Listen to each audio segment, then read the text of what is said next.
Shall we go on where we left off yesterday? Shall we go on where we left, more or less left yesterday? I was wondering how to sustain a continuous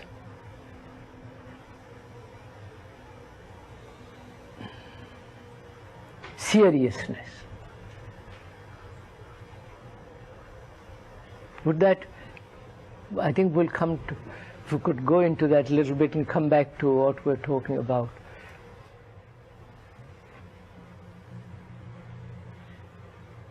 Is it the intellect is not serious at all?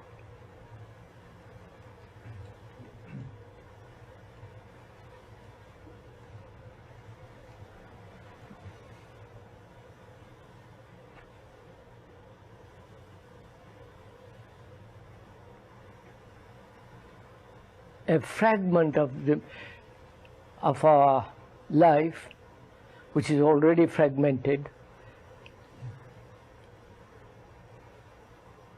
seems to take supremacy over other fragments. The one fragment is this intellectual struggle, intellectual assertions, theories, formulas, what should happen, what should not happen, you know, the whole intellectual drama. And is the intellect really serious?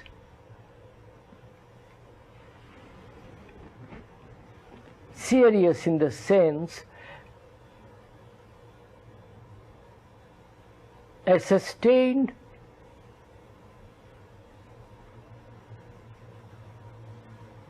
total comprehension which has nothing to do with formula, with theory and belief.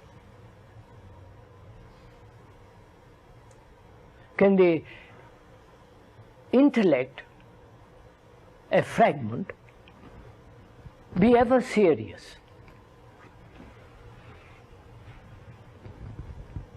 Serious in the sense a continuous drive, a continuous sustained observation without any distortion.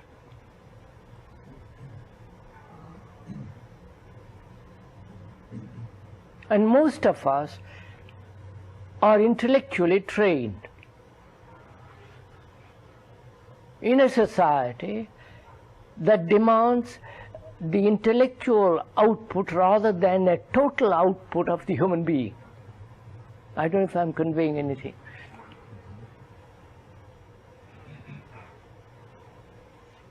Could we go into that a little bit?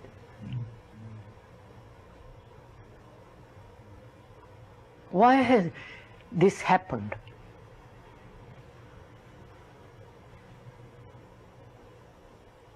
Why has a part of me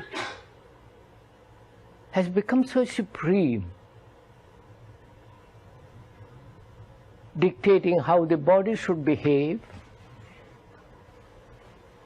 what it should eat, drink, smoke, sex, dictating everything, and dictating the morality, the virtue, the social behavior, and the private behavior at home, and so on. It is apparently, technologically and psychologically, it has become supreme. Why?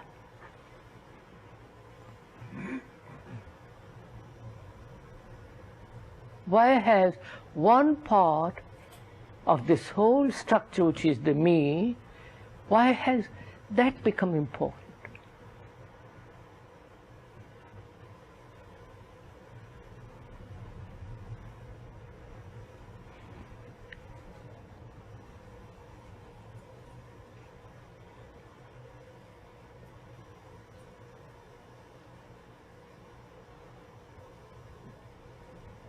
seems to me that part of the reason is that we don't know how to use it properly. We don't understand what it's good for, how it works. In the society of scarcity, wasn't it necessary to have the intellect for the intellectual development, so the technical development, so we can produce the goods? And now that we have them, as we don't need it, well, we're doing something that was necessary. Are you saying, sir, the technological development, which is the intellectual activity, has dominated the whole existence of man? It was necessary because there wasn't enough to go around. Is that the reason? Well, we thought that. We thought. Is that so? Like that's part of control. It's part of our whole culture wants to control nature using the intellect for that, and each of us tries to control ourselves using the intellect for that. So, what in yourself, if I may come back to oneself, why has intellect taken such extraordinary importance in one's life? Isn't it that? Leave society, culture, moral, all that out. Why has it taken in one's life such vital import? Isn't it that's the same demand for security we were talking about yesterday? So we think our ideas are something that don't change. Look into yourself, sir, look into yourself. Why have you given why has it taken such importance in my life, in your life? It hasn't in me, but I'm just asking, why has it? The whole training was that. Courage. If it wasn't trained, wouldn't you do exactly the same thing? I was living in the country, I didn't think I would. Wait, sir. Don't be so clear about it. I'm not at all sure you wouldn't. Living on the farm, milking the cows, doing the work in the bed. No. Even then there would be always, my cow is better than the other cow.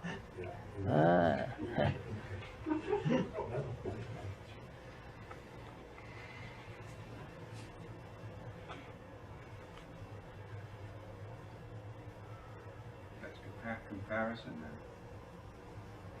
Comparison. Why? Push it, sir. Push it down and find out why. Why do you do this?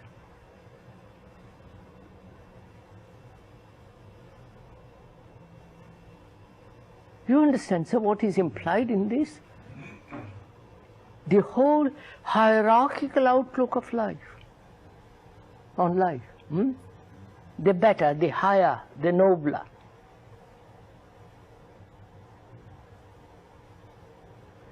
The limitation of the verb to be in that which we are caught. If you go into it, you will see why we have given this thing such a diabolic importance. Because I can see one, it's because the past and the present the past and the future is so important. We've made the past and the future very important.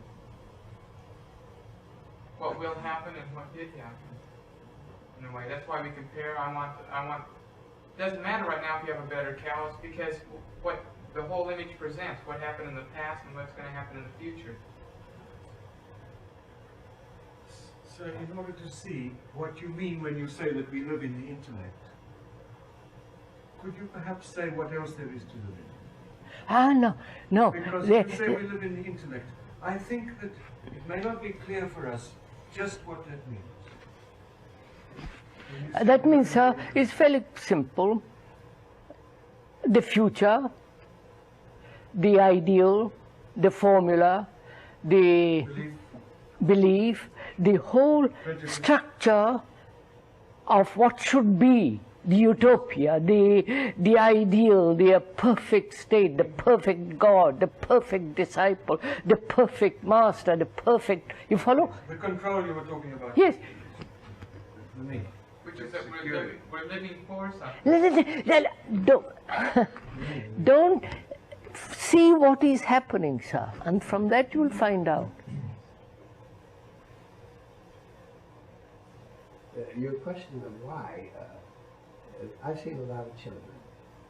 I said I have seen, experience with a lot of children. And children almost always compare themselves with others. They say, my muscle is bigger than yours, my father is stronger than yours. It seems to me it's a part of, that everybody grows up with that, universal.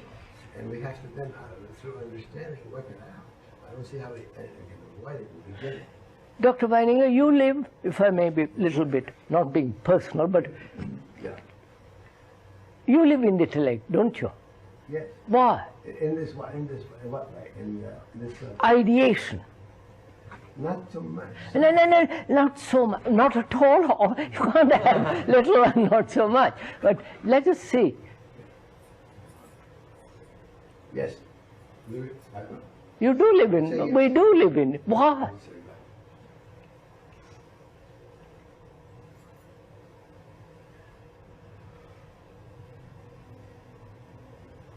Because there's seeming security.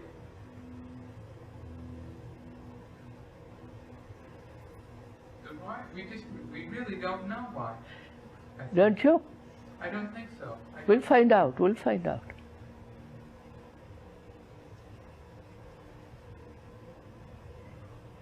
It seems like a lot of it is to be in touch with other people, to communicate. But we are not at all in touch with other people. Has the opposite. Quite the opposite effect.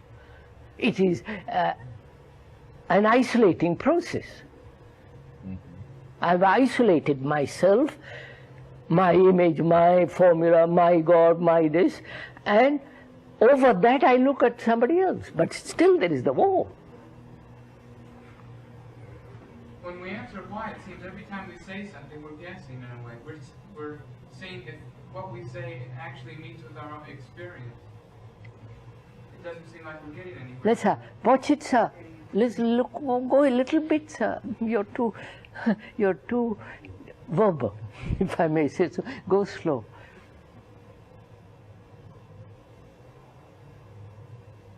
That means we are living in the future, aren't we? The ideal, the formula, what should be, the better, is always over there, right? Why do I live that way?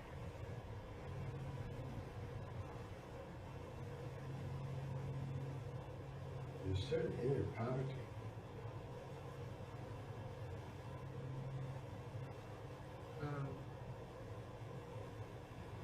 I live in the past and in the future, right?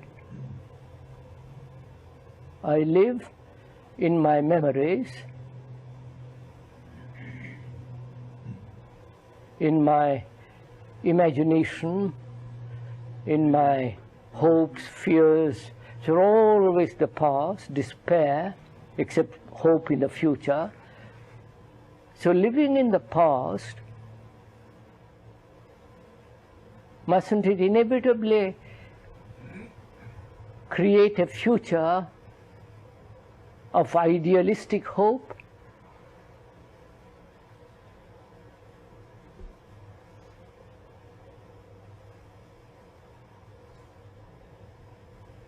I don't live now, but the past and the future.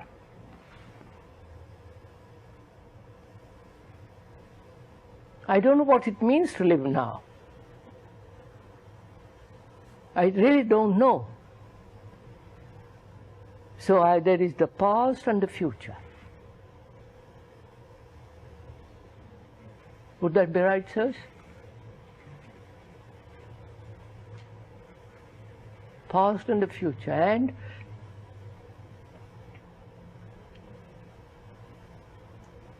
let me go on. Why do I live in the past? I know nothing else but the past. And what I want to know about the future is the hope, which is its own hell. Right? So that's all. Why do I live this way? Yesterday we talked about the fact that there was uncertainty in the present, and that realization. I didn't say it's uncertain in the present. I want to be certain in the present. Secure. Secure. Well, again, that's security. And there seems to be security in the past because it's something that's known. So we cling to that. we cling to that, and yet I'm living in the future. Projecting. Living for the future might be better. All right, living for the future. What should be?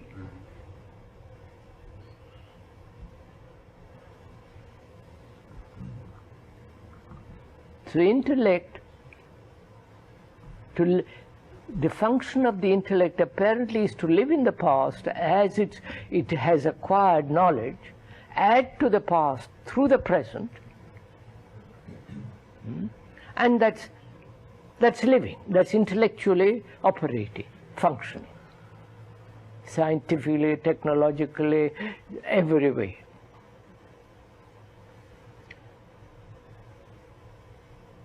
And the dissatisfaction of the past is the hope of the future. So mind can't be completely satisfied living in the past.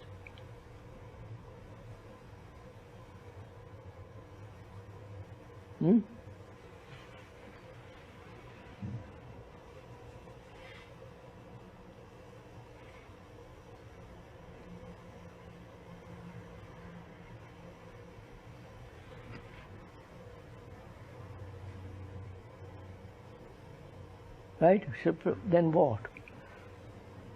Is it because of the element of time? Well, that is time. After all, living in the past is time. And the future is time. We're asking, aren't we? Why has the intellect become so extraordinarily important? That includes the emotions, when you say the intellect.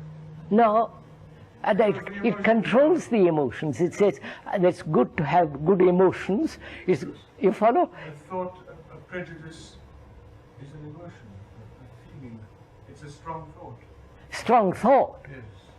So I when you say don't- intellect, I it's don't- distinct from the emotions. I don't like him. Yes, that's right. That's also intellect. And no, it's a look, is it? Because he did something, because he's a threat or something. I don't like him because he has this. It's a conclusion made by the intellect, a thought, and the thought doesn't like that, and so on. It's understanding. So we'll come to the feeling presently. Because when you say intellect, people tend to think perhaps that you're talking about abstract thinking and cerebral No, activity. sir. No. The intellect which acts in our lives as strong feeling and strong prejudice and drive. And that's emotion. But the If I just think that it has no meaning, but when I think with feeling, then it does mischief, then it divides, then it projects into the future. That is so. Then what? So when you say intellect, are you saying intellect as distinct from emotion, or are you saying intellect which includes emotion and emotional Yes, response? let's include emotion for the moment. Wait, let's be clear. We'll include emotion into it. Prejudice, like, dislike. Now wait a minute. It's part of the same thing. Why is this happening all the time in us?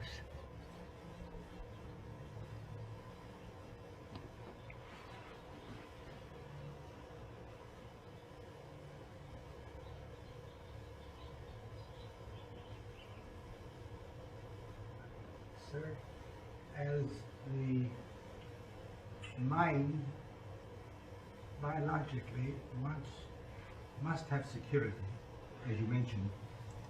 Is it possible that in a similar fashion the organism is striving for perfection psychically, reaching from its weak situation immediately into something that... But that perfection is always in the future.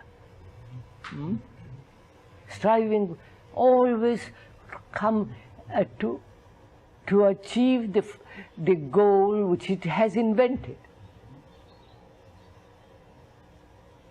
Did we say we're striving for security? And how about pleasure?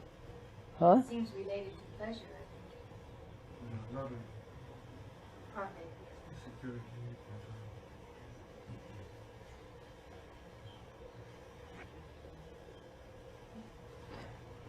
Is one aware that the intellect, in which is included all this business, that it predominates our life? Yes. Then why? Is it not a search for We want Is it not a search for significance? significance to life that has no meaning. Huh? A life of striving, all the rest of it, and therefore in that there is no meaning. Therefore intellect tries to give a significance or a meaning to it, to live differently. This is a dull stuff life is, and I'll invent a meaning to it which will make it interesting. That's all. And I strive some more. Yeah, I mean, I'd like to restate that differently. You mentioned how the mind must have security. It is actually... not I mentioned, sir, it is, I mean, you can... It is. Yeah. It's a new statement for us. Is it... And we know that the body will compensate. If you lose one kidney, the other one will grow to twice. Twice and take care. Yes, this compensation. Is it possible that there is this psychic built-in aim for compensation in that sense, but we find the wrong ways to do it, as we do with the mind seeking security?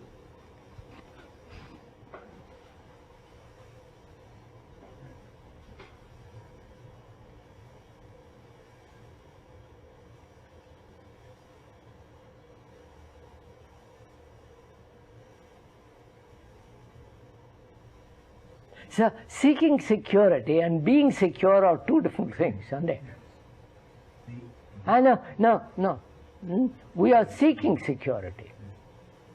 And we said seeking security does, creates this mischief. That is the insecurity. That Seeking gives, security is insecurity. Whereas to be completely secure is finished. It's not that I am seeking security and therefore finding it and clinging to it. I mean, the mind must have it, as was mentioned, must have it. And anyway, if there is something comparable, psychically, because the infant, we at the very beginning are so helpless, so impotent, so I'm just wondering if there isn't a counterpart to this this perfection aspect as there is for the security aspect, but we take the wrong path. I understand that, sir. Yes, I understand.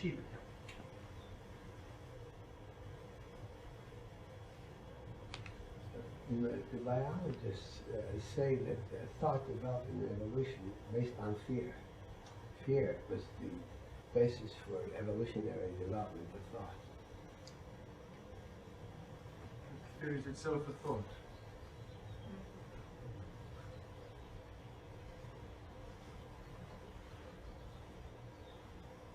So you're asking, sir, why one lives in the intellect?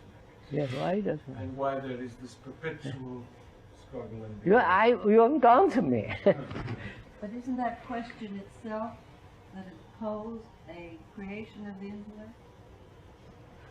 Yes. But I'm saying that's only to verbalize a fact that we do live in it. But the thing one has to find out, why has this become so colossally important? Well, what it seems like we're doing, and what I'm doing, is that I'm looking at that question with the intellect, and as long as we look at it with the intellect, and we're trying to verbalize it, trying to do all this, it's the wrong way all the time. We're giving evaluations and analysis of the question and our experience, but we're still caught in it. No matter what we're doing here, we're still caught in it.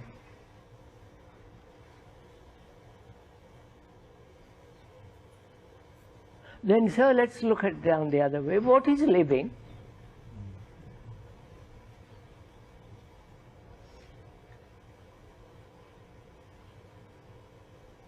There is the body, the whole organism with all its complex demands, the gland, all that,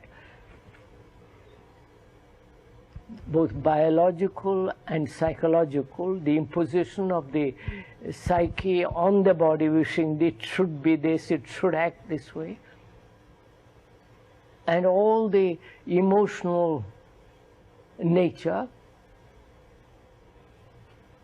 in which is included pleasure, enjoyment, the joy of the delight of looking at some, and so on, so on. There is love, and there is the intellect. Intellect which reasons, looks, observes, says this right, this wrong, evaluates and says it should be done, all that. Why doesn't all the three, the organism, love, all work together?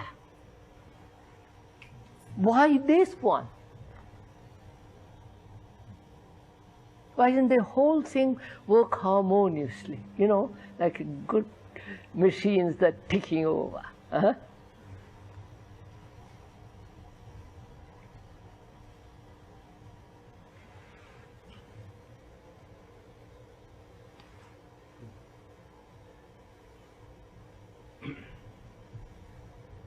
It cannot be harmonious as long as one is large or enormous, or one is important than the others.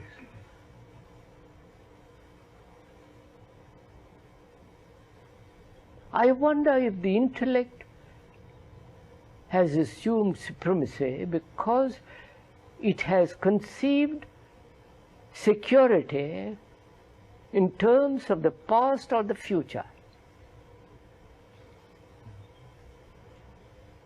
And therefore no security in the present at all. You follow what?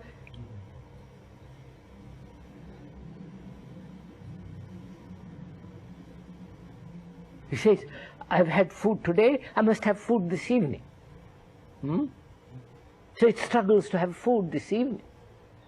And tomorrow, I must have my pleasure, my sex, all tomorrow.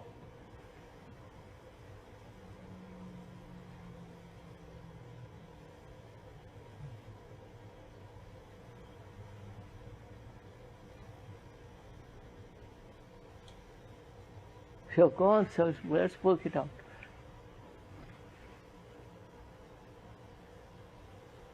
Or is living in the past in which there has been security, and that desire to have permanent security in the future, as I want tomorrow food, has built this idea, has made the intellect enormously important.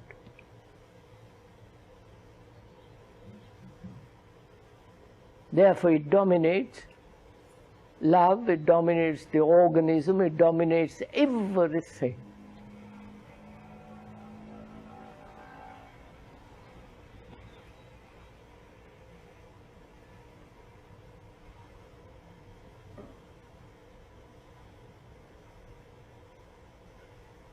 And how does it come about that the three, psychosomatic and plus, live harmoniously, completely, you follow? Not one against the other, battling. How do you do this?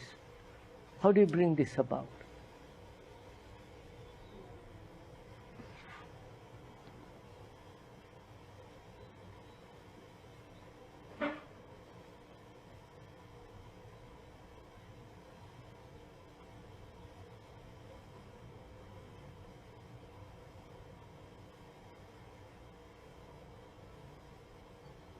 You see, we live, I'm getting somewhere. We live in a center created by the intellect, right?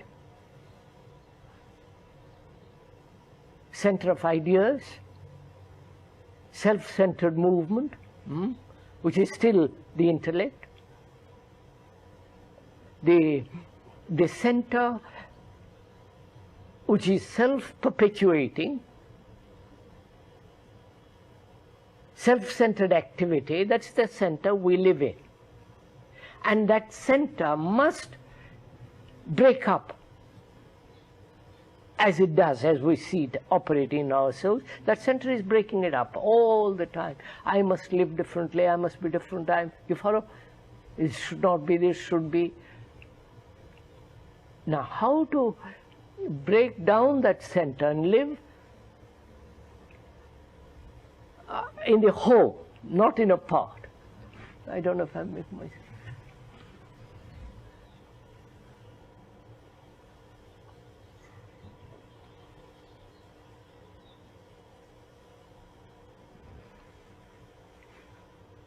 Your first question interested me very much.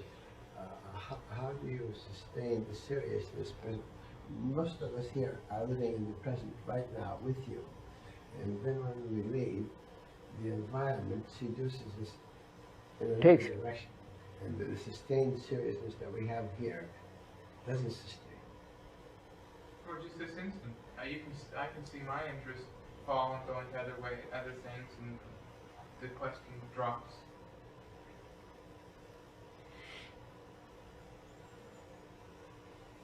Sir, could we put the whole question differently? How does it happen that one can live harmoniously?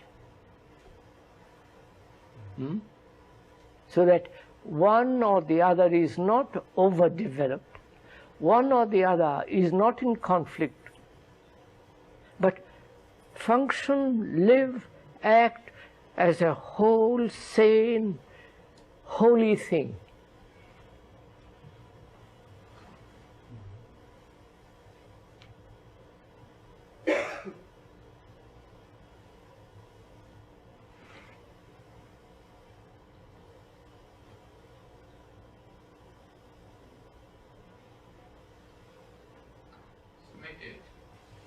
I see it as something like building up your muscles. You said, no, that means time. I have no time. I'll be dead tomorrow. No, but what I'm saying is, I see that you're saying overdeveloped. No, sir. No. Look, sir, we said the intellect dominates.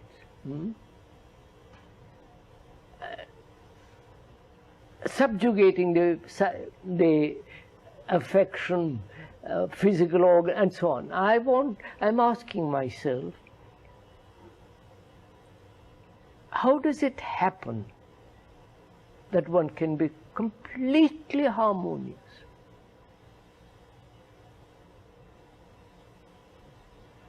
Not an idea of harmony which is in the future, but harmonious now.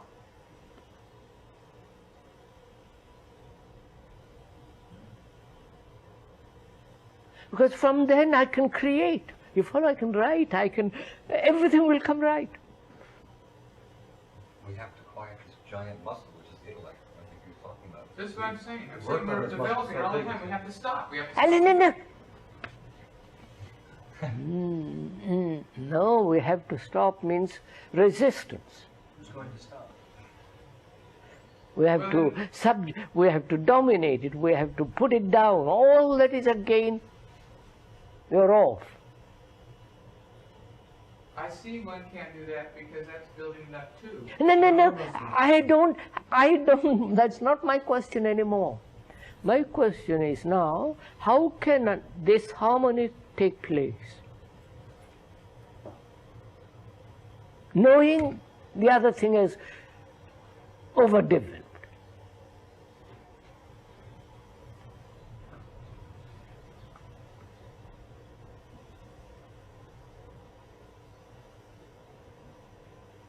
Which means a life in which there is no conflict at all.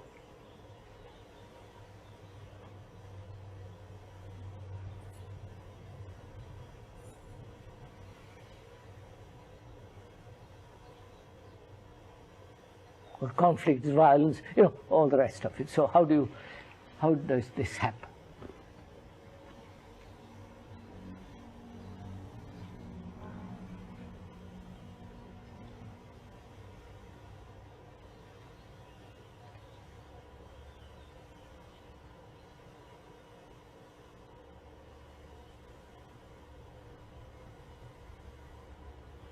Has it anything to do with awareness?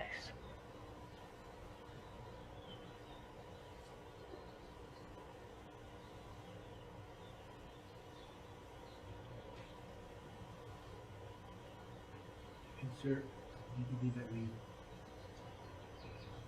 has to do in that we are not being aware.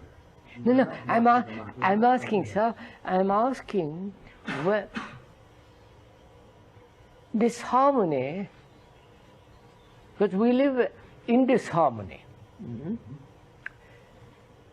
To come upon this harmony, I'm asking myself if awareness is the key to it.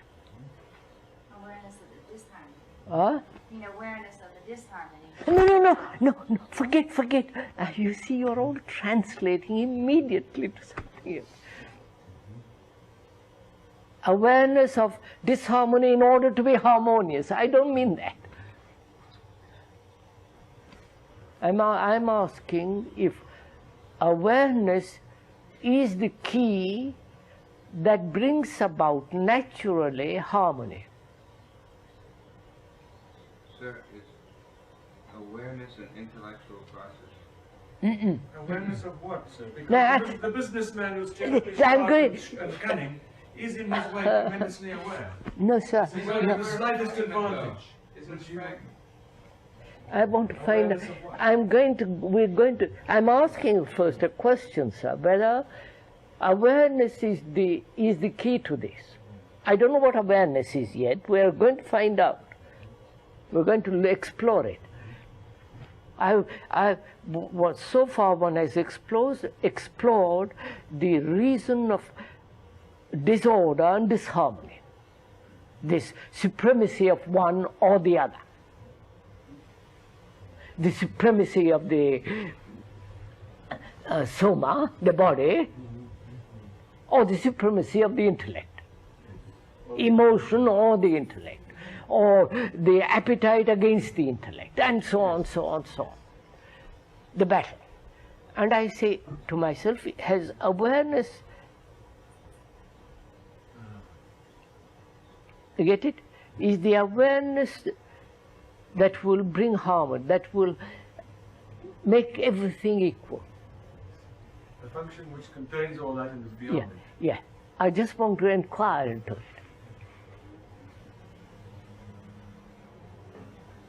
So that was my question.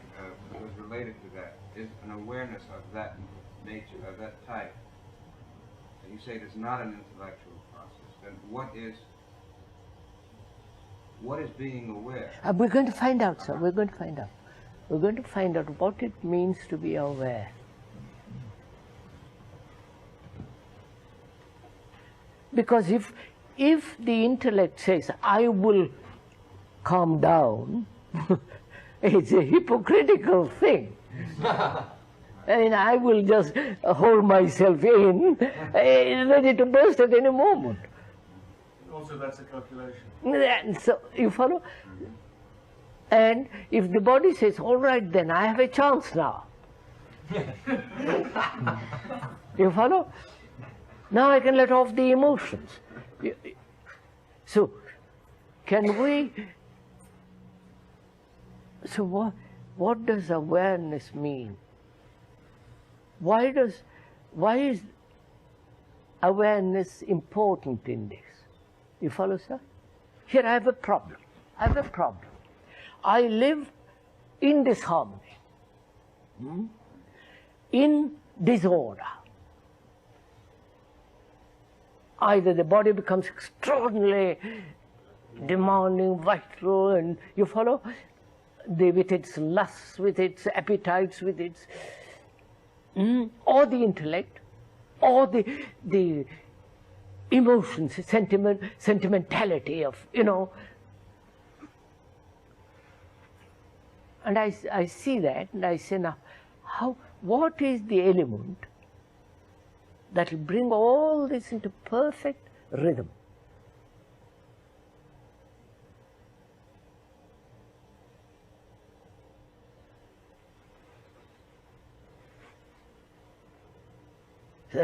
So the body is perfect, healthy.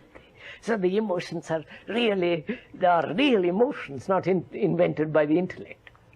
And reason.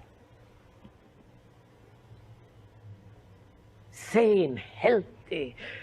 I mean, whole implies, I don't know if you've looked at that word, whole means whole, in which is implied health, sanity.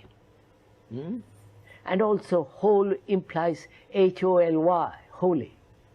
All that is in that word. Which means the whole thing is whole, sane. Now, what is the thing that will bring this about? Not effort. Because effort means intellect says, by Joe, I see that's the way to live. And I'm going to after it. I'm going to train the body, I'm going to train for it's gone. If you say that is the way to live, so I'm going after it, then you haven't really seen it. No, of course not. Of course not.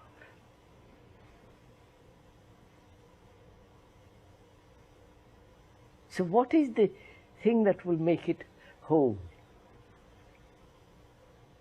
In which there must be not the slightest whisper of effort.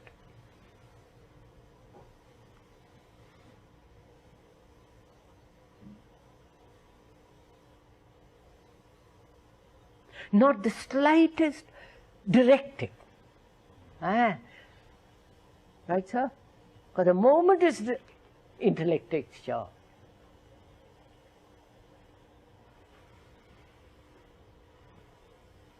So the mind must be free of the directive sense of effort.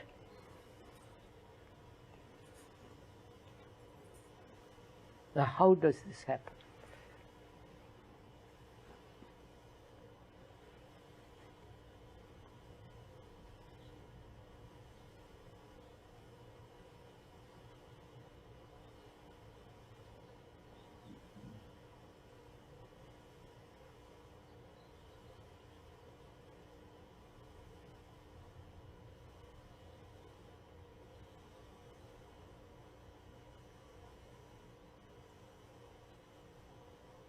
Shall I go on, sir? Huh?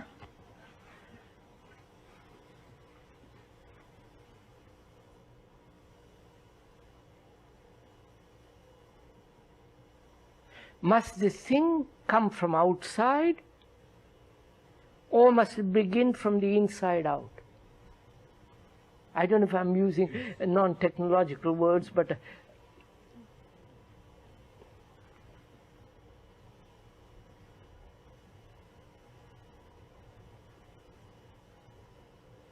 so we've tackled.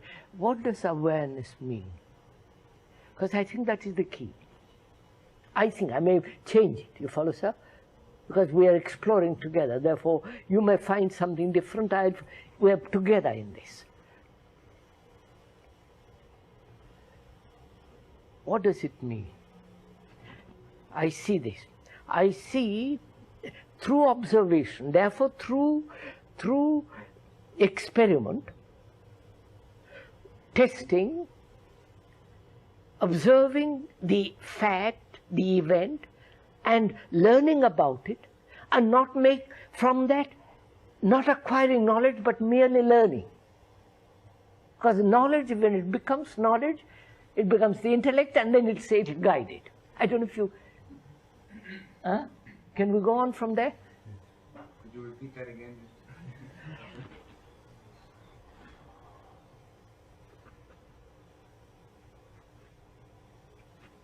What did I say? When you act from knowledge, then it is again the intellect which is guiding. But learning is not to act from knowledge, it's a state of being in which knowledge is not acting.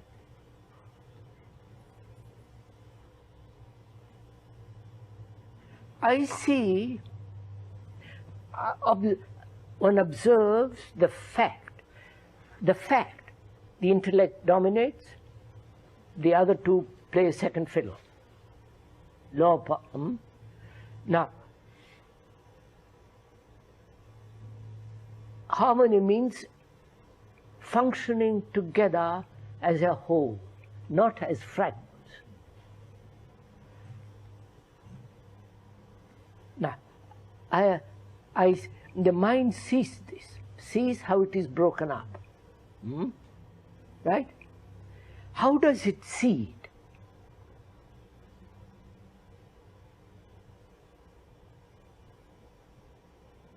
Is the seeing a word?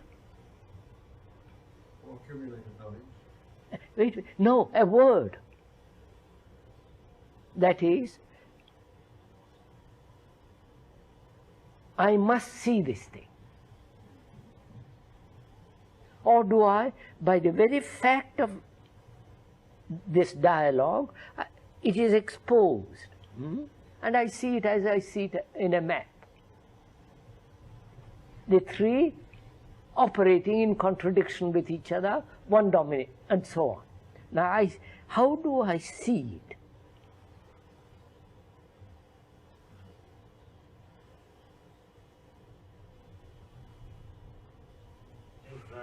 Awareness may be spontaneity? Not dangerous words, if I may say so, because to be spontaneous implies freedom. And a mind that is, intellect that's dominating is not free.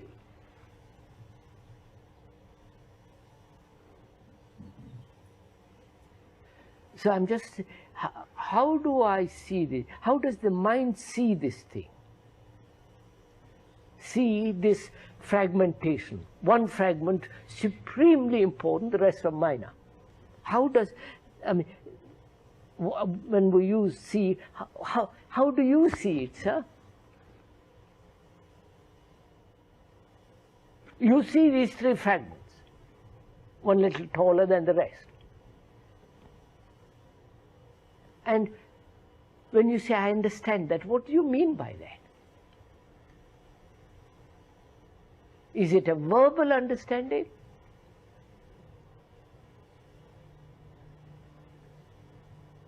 Or is it an observation of what actually is, without any distortion? Saying, this must not be, this should be. I don't know if I'm, well, how do you look at it? Does that seeing allow for a certain verbal action too? Did we ruin it the moment we ascribe any word to it? No, I may use words afterwards. Yeah, but the seeing is before the word, that's right. Before the word, obviously. Otherwise, the seeing is the word. But don't we perhaps immediately... Yes, that's what I was warning too. Is it a verbal seeing or actual seeing? How can you see it if your mind is always condemning it? Condemning your sensors after interfering, and you can't see it. Yes, doctor, but look, sir, this is a fact, isn't it? The fact that one is these three. Yes, that's a fact. Now, how do you look at that fact? I'm saying you can't look at it without the... No. I'm not interested in your condemnation, judgment, evaluation, and justification. Then you don't see. Yeah. Now, so put aside all that and look. Then how do you see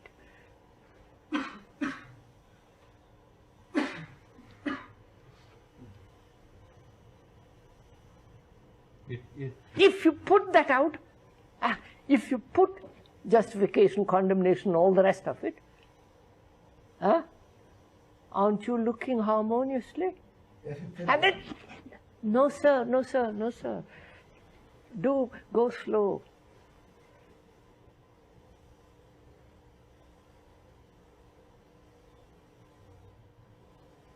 Are you looking through the intellect, which justifies, condemns, says this is right, society has produced this, etc., which is all the act of the intellect?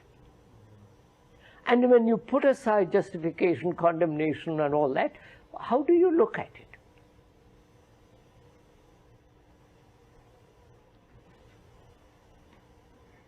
You're looking attentively as a whole. Do you? And don't theorize about it. Then we play tricks.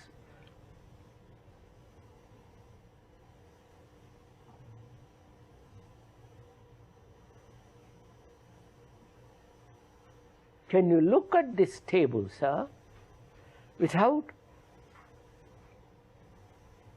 being caught in the description?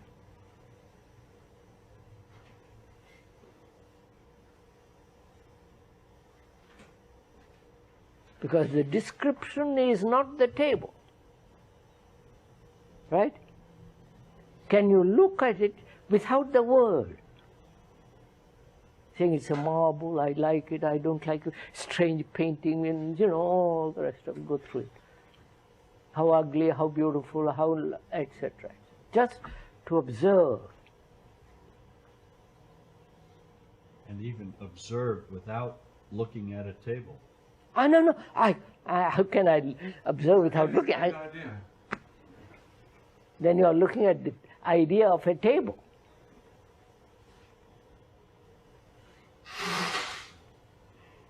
Can you look that way?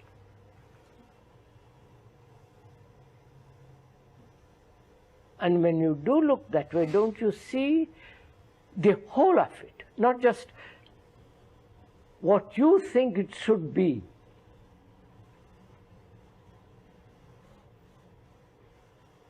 So can the mind look at the three fragments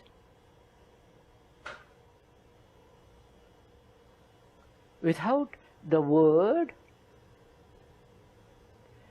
and therefore justification or adjustment and so on? Without all that, can the mind look at this fact?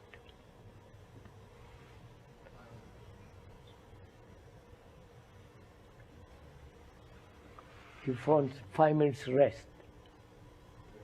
5 minutes left. I see.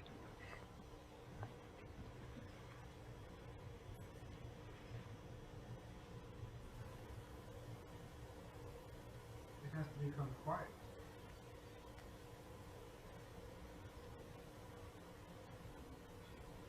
Does it so? Quiet? What does that mean? I can't see this table. Thoughts keep coming rocket. No, sir. Look, sir, do look at it. It's very interesting. Do look at it. If you really want to look at that table, is there any thought? Huh? When you are inattentive, all the things happen.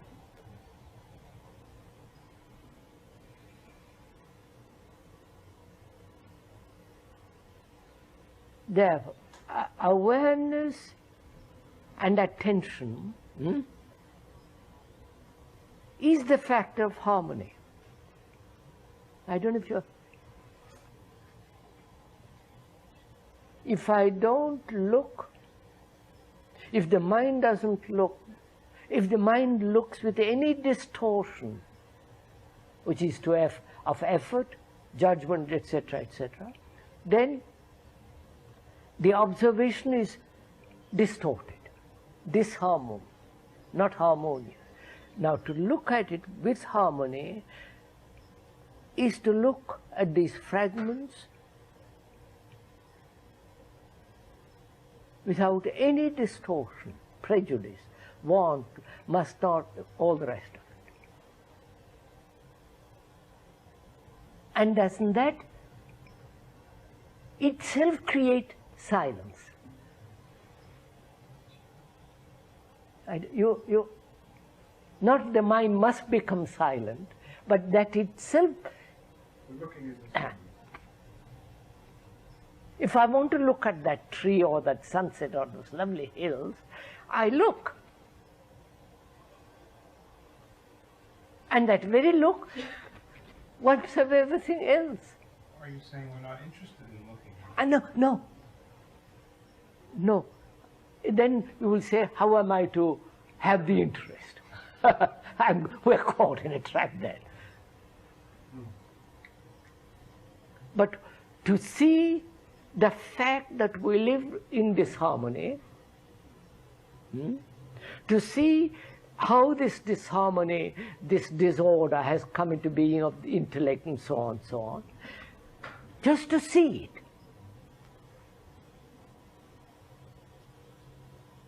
And the very seeing of it has its own silence.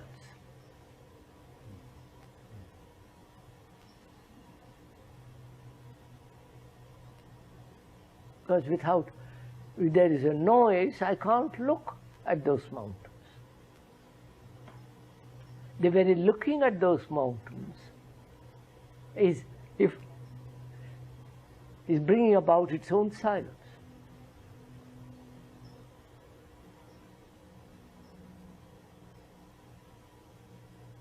So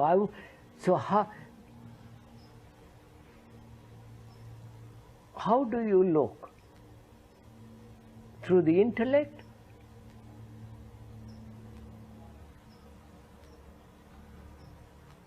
Do you look at the tree, those hills, or do you look at these fragments, the intellect and so on? How do you look at all those? With chattering?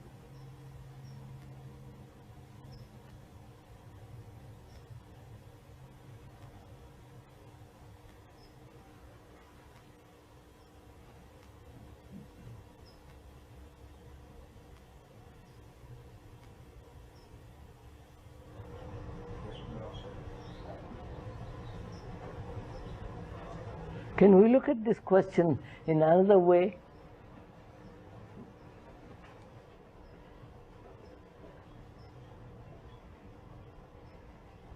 You know, control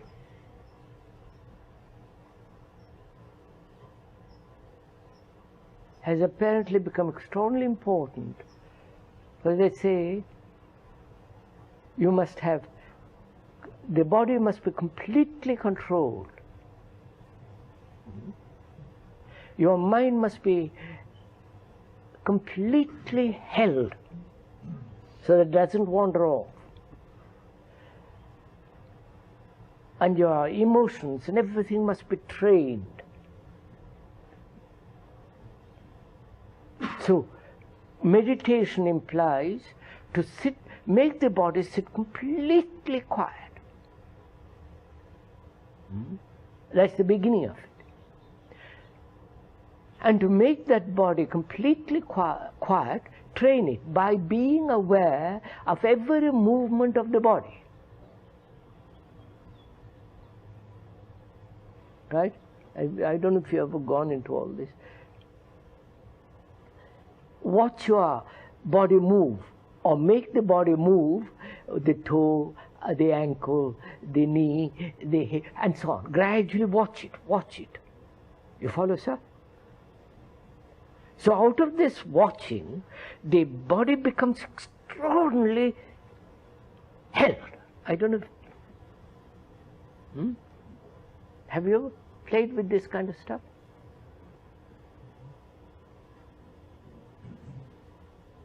So, then in the same way, watch your emotions, watch your thoughts, watch so that it doesn't move away from the direction it has been set,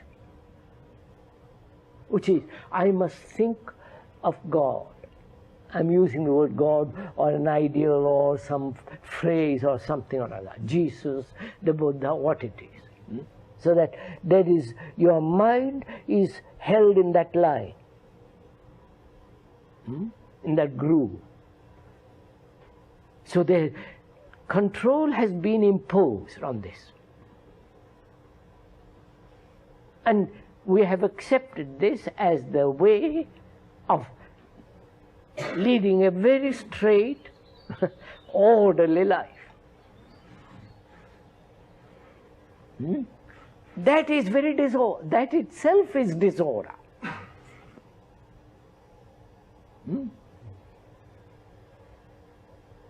I don't know if you see this, because that means, the whole thing is resistance. One idea is dominating. Yeah, I mean the whole.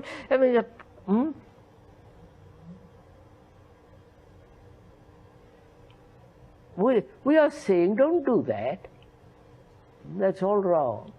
But be aware. Be aware without distortion, without choice, without giving a direction. And that very awareness will make the body quiet. You follow?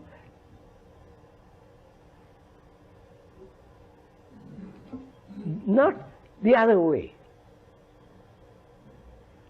I don't know if you're... Would you discuss anger from the same point of view? I'd like to hear you talk about anger from this... Anger. Anger. From this point of view of awareness, you get angry. The anger. No, I don't think you'll ever be angry. And therefore there is no need for suppression. You are ahead of anger. I don't know, sorry, put it that way. The reason I mention this is because psychologists and psychiatrists... You see it coming, you can feel it, and you know how to deal with it.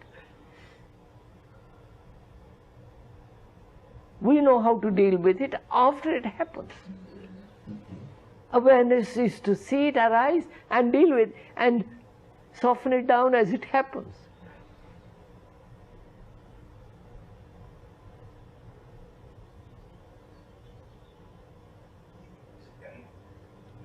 You are saying that we will really know how to deal with it. Now we have to make, now it is part of our doing it. It really will happen. So do it now, you will see it for yourself. What an extraordinary thing this is. Not because I say, what I say is no important, but... Inherent in our whole body, you're saying, our whole total organism. Yes, obviously, a man who is extremely energetic is not angry.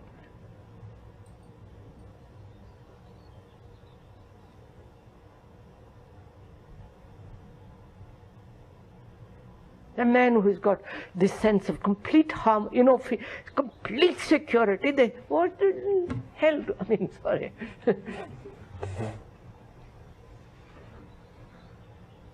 Is it true that does love always flow out of this full awareness? No. So, do you think a flower that's full of perfume saying this is love? I don't mean the idea of love. I'm saying a flower. There it is. It's got so much perfume, lovely and so tender. I had to talk. I mean,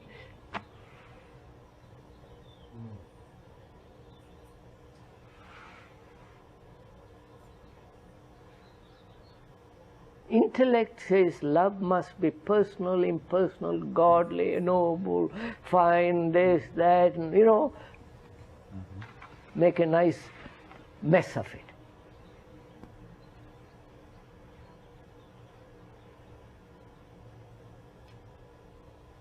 I mean, this whole Catholic world is now in revolution because it has accepted that in the service of God you must be a celibate. Or pretend to be. Or seem to I mean, celibate, don't actually sleep with a woman, but bottle it inside yourself, but don't do it outwardly. And also it's the same in India, same in Asia. They boil, burn, destroy themselves inwardly, but outwardly Jesus and Buddha and all the rest of it.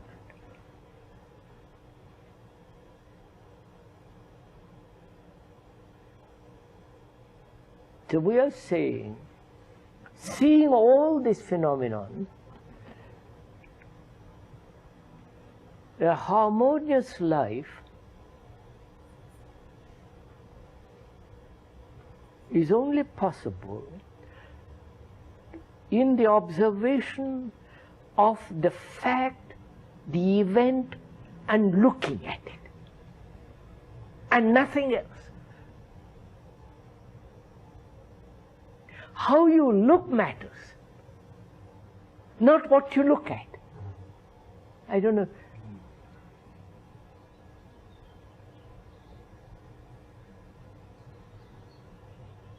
If there is a distance between the observer and the observed, then it's finished. Yep. If there is an observer. If there is an observer.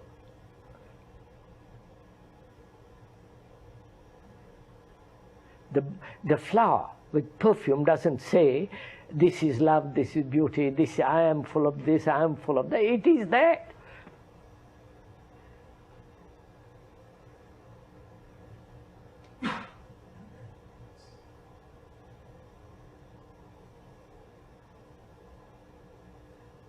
So the phrase that you mentioned, the distance between the observer and the observed, is there another way of putting that phrase, distance? Is there another way of looking at that? Another way of looking at it is to look at it without the observer. To look at it so that there is only the thing that is observed, not the interpretation of what is observed. And when you do look at the fragments, intellect and all the rest of it, as the non-observer, are there fragments? I don't know if you follow, sir? The observer is a fragment. The observer observes the fragments, the three fragments. And so he becomes the separate entity, an outsider who is looking in. But the observer is the thing that he observes. He may put himself outside, but he is part of those three. So the observer is the observed, and therefore no distance. And can the mind look that way without identifying, say, I am the whole, I am this.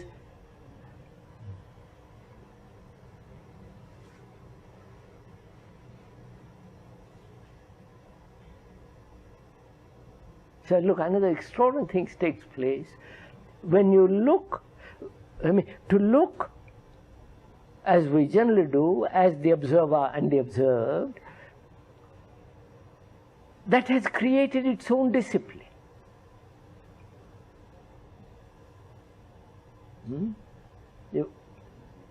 Its own disorder.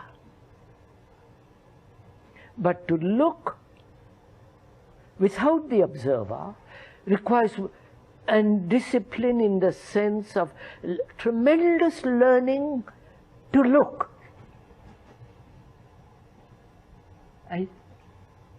Learning in looking. Learning in looking. Not in overtone. No. Doesn't that take time? No, sir. Two are the same. No, sir, it doesn't take time. Look, sir, look at those mountains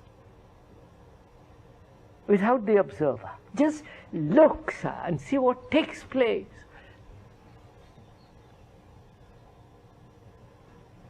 I wish you were sitting here instead of me, you would see it.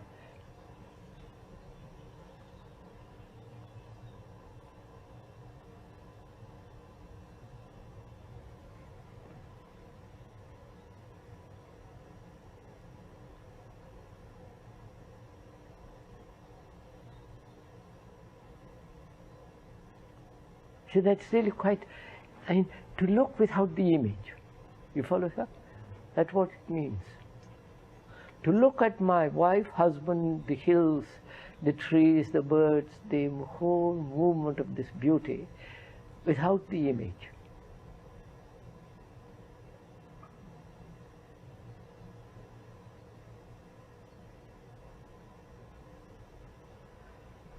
Because the image is the observer. The image is the intellect. And you see how tight it is. How tight together it all is.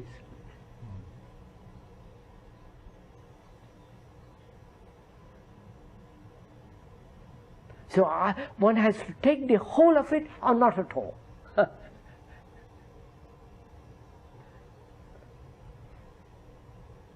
One say, well, I like a fragment of it, I'm going to use it.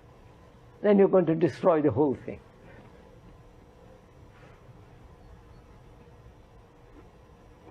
Could you say a few more words about this sustained seriousness? For a while we tend to sustain it. So you brought up the question yourself, and I haven't heard you say anything about it, about sustained seriousness. Sustained. We have done this. A whole hour we have spent at it. If you spend a whole hour and a half at this, you will do it the rest of the time, naturally.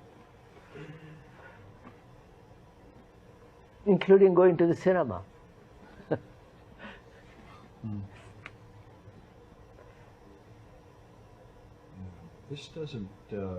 This doesn't leave out playfulness, does it? I hope not. It all depends what you mean by playfulness.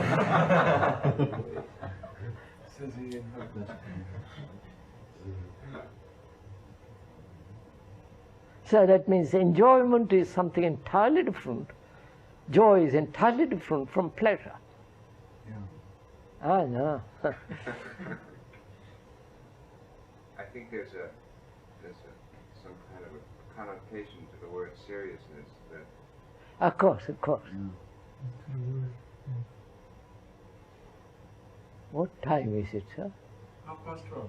Oh, I think we've got to stop, don't you?